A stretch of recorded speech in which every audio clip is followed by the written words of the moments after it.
next, our special speaker is Atziri Campos. Now, Atziri Campos is a passionate advocate for the Hispanic community. As a first-generation undocumented Latina, she has navigated the challenges of higher education, earning her degree from Wichita State University.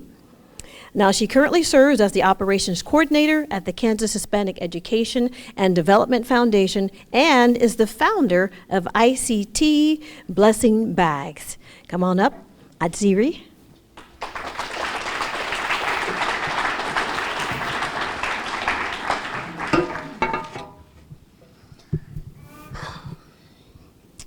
Today, I want to talk about barriers.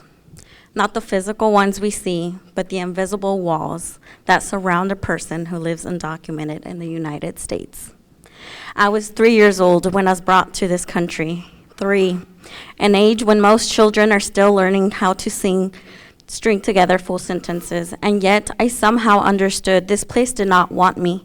I didn't know how or why, I just knew I didn't belong. Imagine being dropped into a completely different world, a stranger's home in a foreign country without your parents. It was just me, my baby sibling, and an 11-year-old uncle who had just lost his mom. That's how my journey began. I used to look up at the night sky and be amazed by the lights moving so fast overhead. Time felt strange, like days stretched into years, and while most people can't recall memories from when they were 3, I can. Not clearly, but like a soft, faded image lingered in my back of my mind. Was it traumatic? Maybe not in the way we define trauma, but it left an imprint the way I see the world. Now, as an adult, I've had deep conversations with my parents. I asked them the question that weighed on me for years.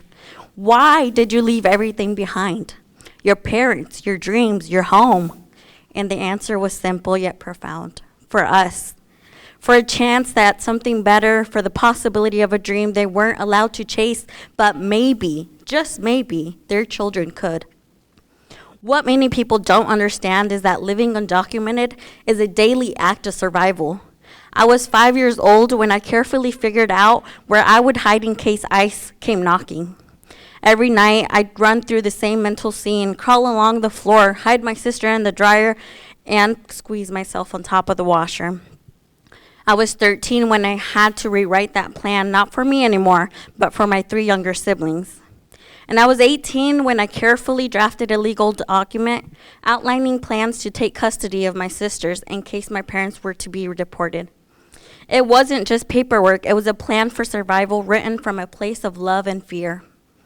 Imagine carrying that level of fear and responsibility before you even graduate high school. Imagine not seeing your parents until the weekend because they worked dawn to dusk just to survive. Imagine never experiencing family outings or road trips, not because we didn't want to, but because we feared being pulled over something so small as turning your blinker on 100 feet before it turned. We didn't know the rules. We couldn't get driver's license, but the consequences of a single traffic stop could tear my family apart. Imagine your children being excellent in school, smart, driven, full of dreams, but knowing that they'll have to work 1,000,000 times harder just to get a sliver of the opportunities. Imagine your child in kindergarten having to translate court documents, medical forms, parent-teacher conferences, not because they're advanced, but because no one was there to help you. That was my reality. And here's something else people don't talk about. Did you know undocumented immigrants pay taxes? Yes, all the same taxes as everybody else. But here's the catch. We don't qualify for the benefits of those taxes that help fund that. No health insurance, no financial aid, no food assistance, nothing. We're prohibited from the very systems that others depend on, yet we're still required to file taxes like any other citizen. And for those of us who have DACA, Deferred Action for Childhood Arrivals, the rules are even more strict. We are required to have a spotless criminal record. We must pay taxes. We must pay a renewal fee every 2 years to work legally, and we still don't qualify for federal financial aid. We are disqualified for most scholarships.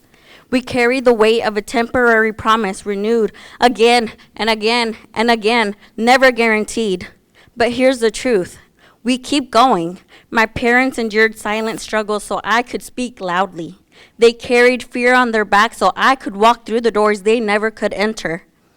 They broke barriers, and breaking barriers isn't always loud. Sometimes it's as quiet as staying in school when you don't qualify for aid, as painful as keeping your status a secret from your best friends, as brave as dreaming even when everything around you says no. And above all, I want to thank my parents for their sacrifice, for their love and their unwavering strength, for holding our family together through the storms, for leading the quiet resilience, and for instilling in me the values that brought me here today. Because of them, I am not just surviving. I am standing tall, using my voice and advocating for my people. So today, I stand before you not just to tell my story, but to honor every undocumented child who learned too soon what fear felt like, and every parent who gave up their own dreams so we could build ours, because we are here, we've always been here, and we are not done breaking barriers.